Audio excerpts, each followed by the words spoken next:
ತೋಳಿ.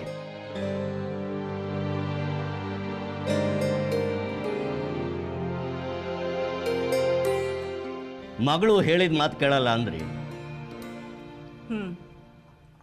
ಧಿಕ್ಕರಿಸಿ ನಿಲ್ಲೋದು to rebel ಒಂದು ಸ್ವಾಭಾವಿಕ ಕ್ರಿಯೆ. ಕೆಟ್ಟದ್ದನ್ನು ಹೇಳಿದ್ರೆ ಧಿಕ್ಕರಿಸ್ಲಿ, ಅವಳು ಒಳ್ಳೇದಕ್ಕೆ ಹೇಳ್ತಿರೋದು, ಅದನ್ನು ಧಿಕ್ಕರಿಸ್ತೀನಿ ಅಂದರೆ ಅವಳಿಗೆ ಅನ್ನಿಸ್ಬೇಕಲ್ಲ ನೀವು ಹೇಳ್ತಿರೋದು ಅವಳು ಒಳ್ಳೇದಕ್ಕೆ ಅಂತ.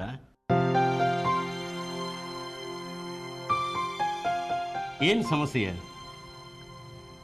ಅದು ಯಾರನ್ನೋ ಪ್ರೀತಿಸ್ತೀನಿ ಅನ್ಲು, ಸರಿ ಅಂದ್ರಿ. ಅವನನ್ನೇ ಮದುವೆನೂ ಆಗ್ತೀನಿ ಅನ್ಲು, ಸರಿ ಅಂದ್ರಿ. ಅವನದೇನೋ ಖರ್ಚಿದೆ ಕೊಡಬೇಕು ಅಂದ್ಲು, ತಲೆ ಆಡಿಸಿದ್ರಿ. ಈಗಂತಾಳೆ ಅವನು ಕೊಡೋದನ್ನು ಕೊಟ್ಬಿಡು, ಆದರೆ ಮದುವೆ, ಇಲ್ದಿದ್ರೆ ಇಲ್ಲ. ಕೆಲವು ವೈಯಕ್ತಿಕ ಪ್ರಶ್ನೆಗಳು ಕೇಳ. ಕೇಳಿ. ಕೂತ್ಕೊಳ್ಳಿ.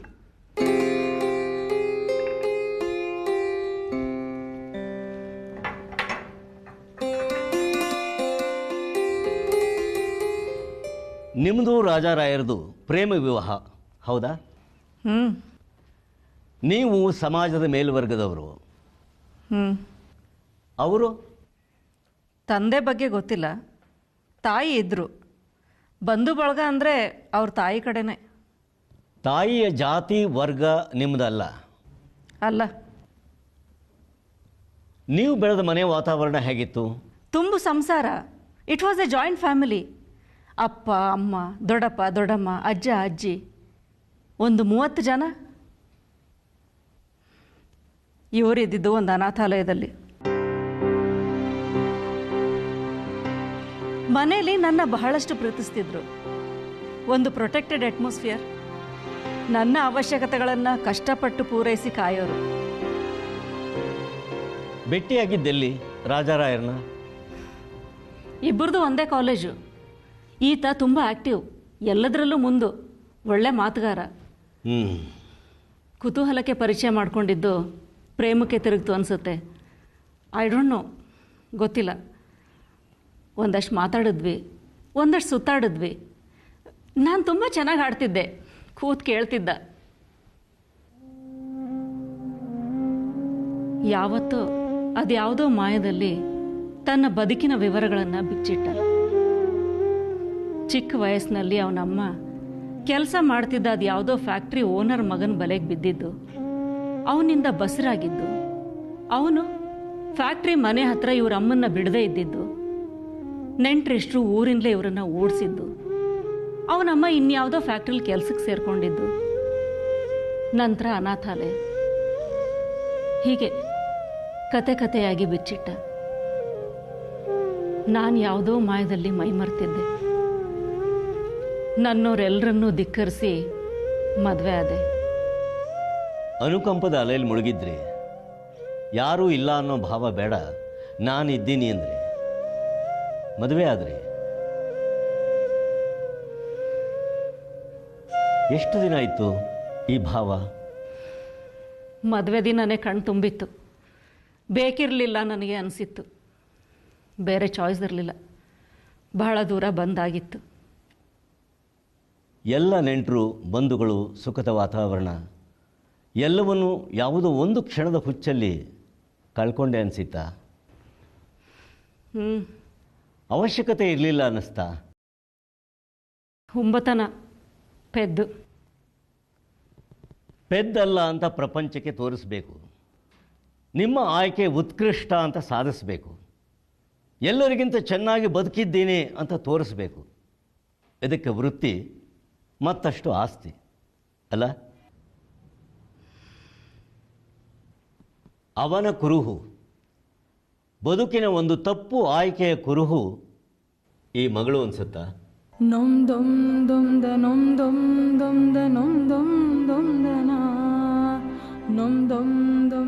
ಅದ್ಯಾವುದೋ ಮರೆಯಬೇಕಾದ ಕ್ಷಣ, ಬದುಕಿನ ಎಲ್ಲ ಸುಖ ಸವಲತ್ತುಗಳನ್ನು ಕಳೆದುಕೊಂಡ ಕ್ಷಣ, ಬದುಕಿಗೆ ಬೇಡವಾದ ಮದುವೆ ಆಗೋ ಹಾಗೆ ಮಾಡಿದ ಕ್ಷಣ, ಎಲ್ಲ ಭವಿಷ್ಯವನ್ನು ಕಳೆದ ಕ್ಷಣ. ಮಗಳನ್ನು ನೋಡಿದ್ರೆ ಇದಾ ನೆನಪು?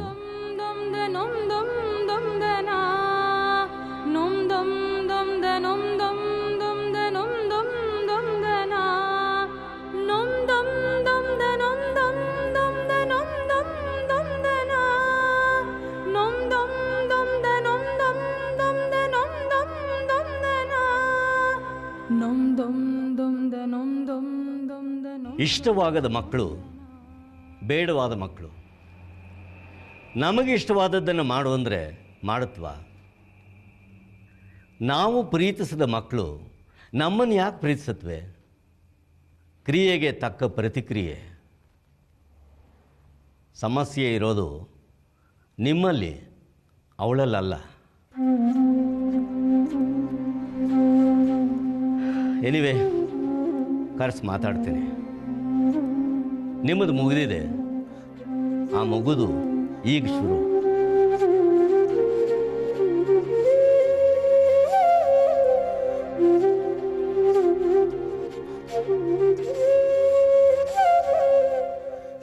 ಬದುಕಿನ ಎಲ್ಲ ಆಯ್ಕೆಗಳಾಗೋದು ಅವಸರದಲ್ಲಿ, ಮೈಮರೆತ ಕ್ಷಣದಲ್ಲಿ.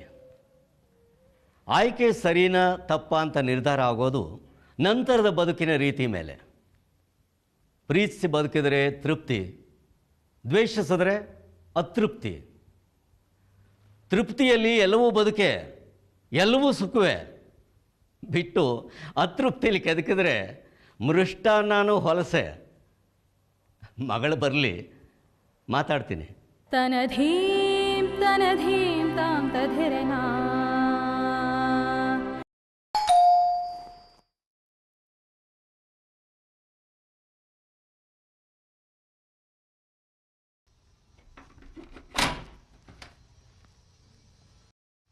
ಎಲ್ಲಿಗೆ ಹೋಗಿದ್ದೆ?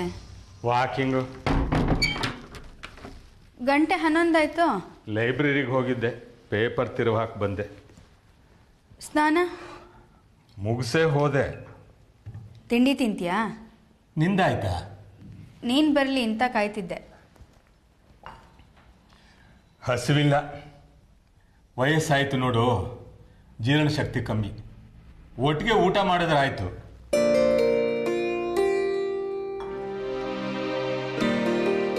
ಕಾಸಿಲ್ಲ ಅಂತ ಅಲ್ಲ, ಇದೆ, ಬರುತ್ತೆ. ತಿಂಗಳಿಗೆ 8-10 ಸಾವಿರ ಬಡ್ಡಿ. ಮನೆಗೆ ಬಾಡಿಗೆ ಇಲ್ಲ, ಮಕ್ಕಳಿಗೆ ಓದಿಲ್ಲ, ಸಾಕು.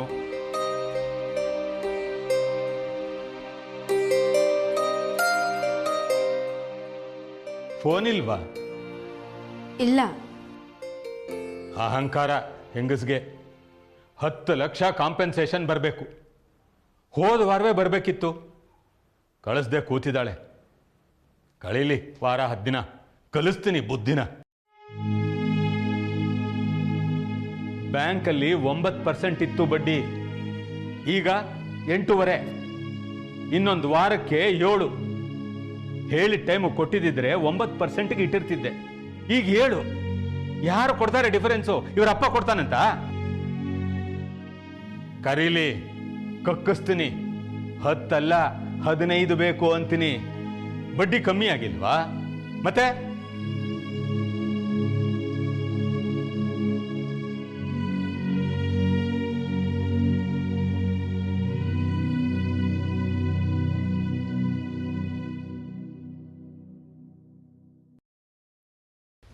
ಹೋಗ್ಬರೋಣ ಒಂದ್ಸಲ. ಕರೆಸ್ಲಿ? ಕರ್ಸಲ್ಲ. ತಾರೀಕೆಷ್ಟು? 20? ಇನ್ನು 10 ದಿವಸಕ್ಕೆ ತಿಂಗಳು ಮುಗೀತು. ಕೂಲಿ ಸಂಬಳ ಶುರುವಾಗುತ್ತೆ. ಅದಕ್ಕೆ ಕೆಲಸಗಾರರು ಮೋಸ, ಕಾಂಟ್ರಾಕ್ಟರ್ಸು ಕಿತ್ತು ತಿಂತಾರೆ, ಮ್ಯಾನೇಜ್ ಆಗಲ್ಲ. 1-2 ಸಮಸ್ಯೆಗಳು. ESI, PF, labour. ನಾನಿದ್ದೆ, ನಡೆಸ್ಕೊಂಡು ಹೋಗ್ತಿದ್ದೆ, ಗೊತ್ತಾಗ್ತಿರ್ಲಿಲ್ಲ. ಈಗ ಮಾಡಲಿ ಬಿಡು, 1 ತಿಂಗಳು ಗೊತ್ತಾಗುತ್ತೆ. ಇರೋರಿಗೆ ಹೇಳ್ತಾರೆ, ಮಾಡಿಸ್ತಾರೆ. ಮೋಸ ಆಗುತ್ತೆ. ಆದ್ರೆ ಆಗ್ಲಿ ಅಂತಾರೆ. ಅಷ್ಟು ಅಹಂಕಾರ ಇದ್ದರೆ ಅನುಭವಿಸ್ಲಿ ಬಿಡು. 1-2 ವರ್ಷದಲ್ಲಿ ಸುತ್ತ ಇದ್ದವರೆಲ್ಲ ಕಿತ್ತು ತಿಂದು ಸಂಸ್ಥೆ ಬಾಗಿಲು ಮುಚ್ಚುತ್ತೆ. ಅಮ್ಮ ಮಗ ತಿರುಪೆ ಎತ್ತಬೇಕಾಗುತ್ತೆ. ಎತ್ತಲಿ ತಿರುಪೆ.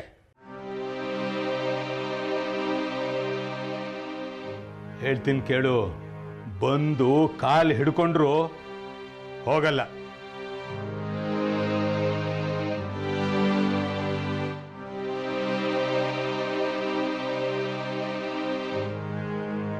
ಅವ್ರ ಹತ್ರ ಕೋಟ್ಯಾಂತರ ದುಡ್ದಿದ್ದಿದೆ, ಖಾಲಿ ಆಗುತ್ತೆ.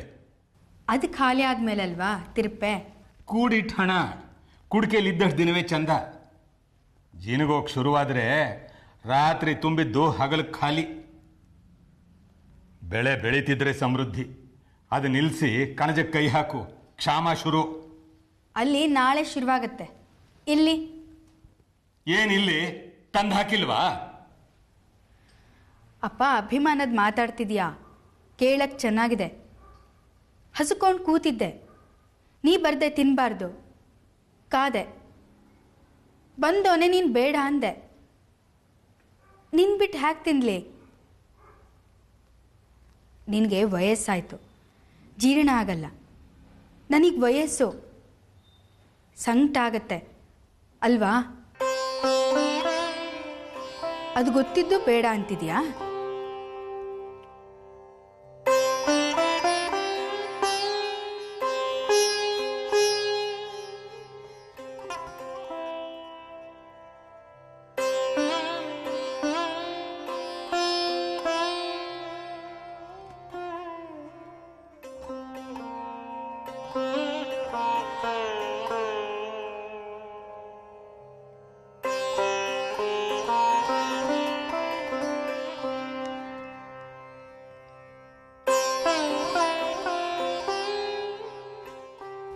ನಿನ್ನ ಮನಸ್ಥಿತಿ ನಂಗೆ ಅರ್ಥ ಆಗಿದೆ.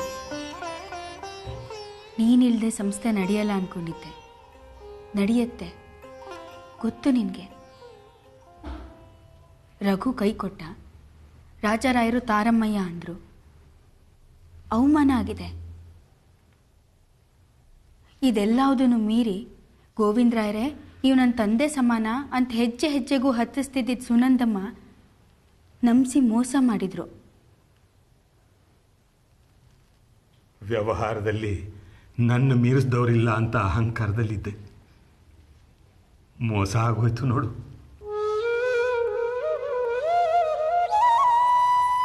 ಇನ್ನು ಆ ಹೆಂಗಸು ಕೆಲಸ ಕರೆಯೋಲ್ಲ, 10 ಲಕ್ಷನೂ ಕೊಡೋಲ್ಲ. ಅಹಂಕಾರಕ್ಕೆ ಪೆಟ್ಟು ಬಿದ್ದಿದೆ ಅಲ್ವಾ?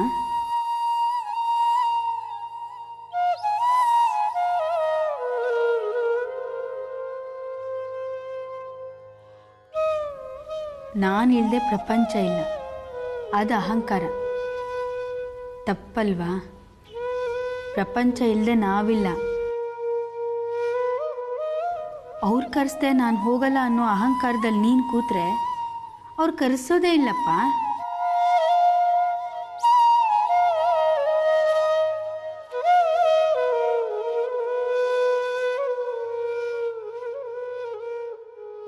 ಮನುಷ್ಯತ್ವದ ನೆಲೆಗಟ್ಟಲ್ಲಿ ಮಾತಾಡೋದಾದರೆ ಮಾತ್ರ ಅಹಂಕಾರ, ಅಭಿಮಾನ, ಆತ್ಮಗೌರವ, ಮಾನ, ಅವಮಾನ ಈ ಎಲ್ಲ ಪದಗಳಿಗೂ ಅರ್ಥ. ವ್ಯಾವಹಾರಿಕ ನೆಲೆಗಟ್ಟಲ್ಲಿ ಮಾತಾಡೋದಾದರೆ ಲಾಭ, ನಷ್ಟ ಈ 2 ಪದಗಳಿಗೆ ಮಾತ್ರ ಅರ್ಥ. ಮನೆಗೆ ಹೋಗಿ ಮಾತಾಡಿ ಬರೋಣ. ಸುನಂದಮ್ಮನ ಕಾಲು ಹಿಡಿದ್ರೂ ಸರಿನೇ, ಕಣ್ಮರೆಯ ಕಾಲು ಹಿಡಿದು ಕೆಲಸ ಸಾಧಿಸೋಣ. ತಿನ್ನೋಕೀಗ ಬೇಕಪ್ಪ, ಬೇಡದೆ ಸಿಗಲ್ಲ.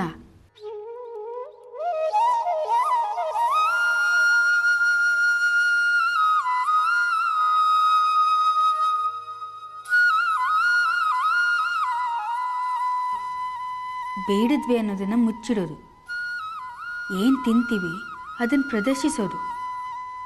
ಅವಶ್ಯಕತೆನೂ ಆಯಿತು, ಅಹಂಕಾರನೂ ಸಾಯಲಿಲ್ಲ.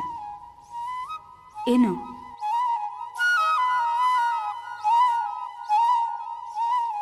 ತಿಂಡಿ ತಿಂತೀಯಾ? ನಂಗೆ ಹಸುವು.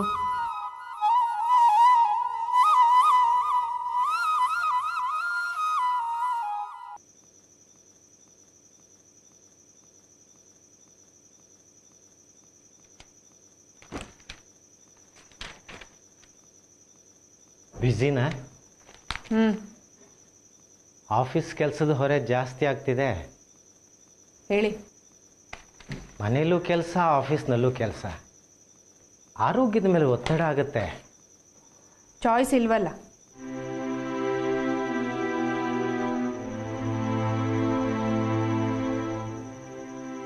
ಬಂದದ್ದೇನು ಹೇಳಿ ಹೊರಡಿ.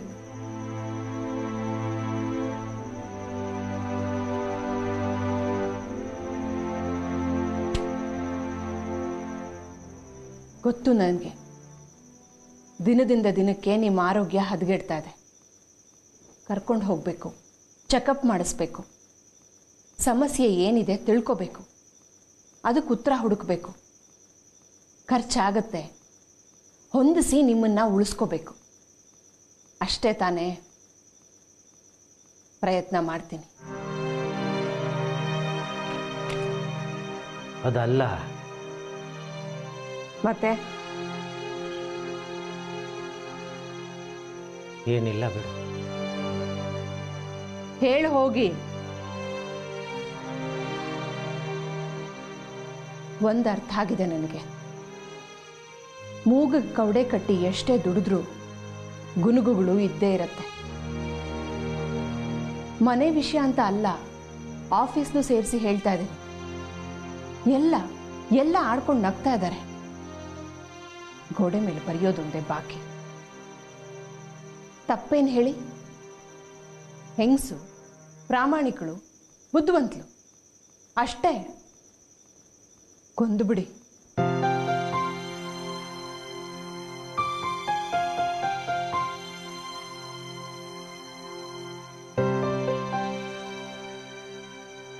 ಸತ್ಯ ಹೇಳ, ಕರ್ಮ ಅನ್ನಿಸ್ತಿದೆ ನನಗೆ. ಗಂಡ, ಮನೆ, ಮಕ್ಕಳು, ಕೆಲಸ ಎಲ್ಲ ಕರ್ಮ ಅನ್ನಿಸ್ತಿದೆ. ಎಷ್ಟು ಬೇಗ ಸವಿಸ್ತೀನೋ ಅಷ್ಟು ಬೇಗ ಮುಕ್ತಿ.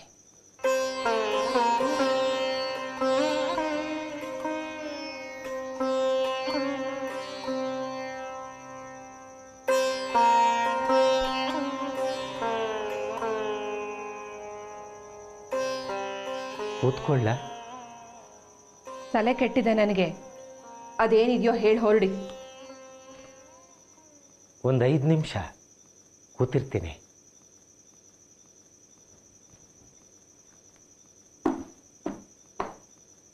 ಇಲ್ಲ,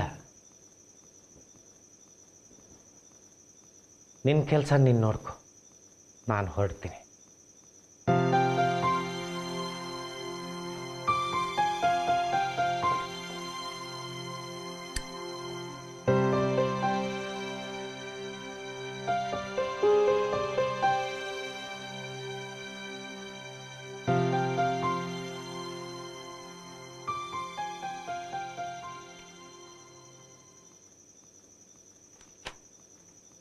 ಇದರಲ್ಲಿ 10,000 ಇದೆ.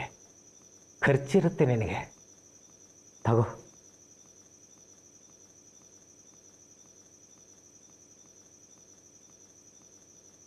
ಮಧ್ಯಾಹ್ನ ಆಫೀಸ್ಗೆ ಹೋಗಿದ್ದೆ, ಸಂಬಳ ತಂದೆ.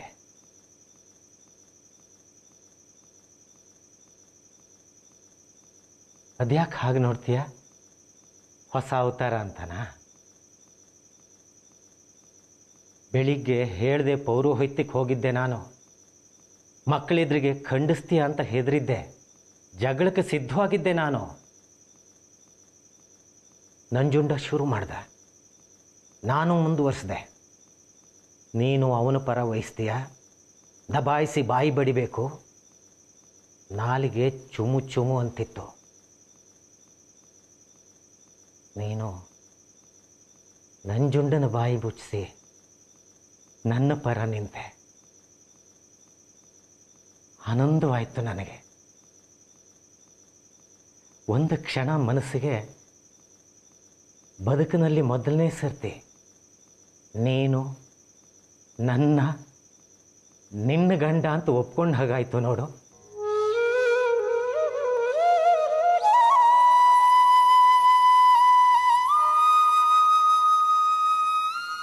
ಕಣ್ಣಲ್ಲಿ ನೀರಾಡಿಸ್ಬೇಡ, ನಾನು ಜವಾಬ್ದಾರ ಅನ್ಸುತ್ತೆ.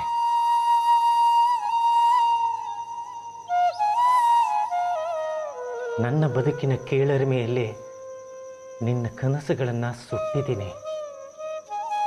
ಸರಸ ಸಲ್ಲಾಪದ ಕ್ಷಣಗಳನ್ನು ನನ್ನ ಅಹಂಕಾರ ಪ್ರತಿಷ್ಠೆಯಲ್ಲಿ ಕೊಂದಿದ್ದೀನಿ. ಕ್ಷಮೆ ಇರಲಿ.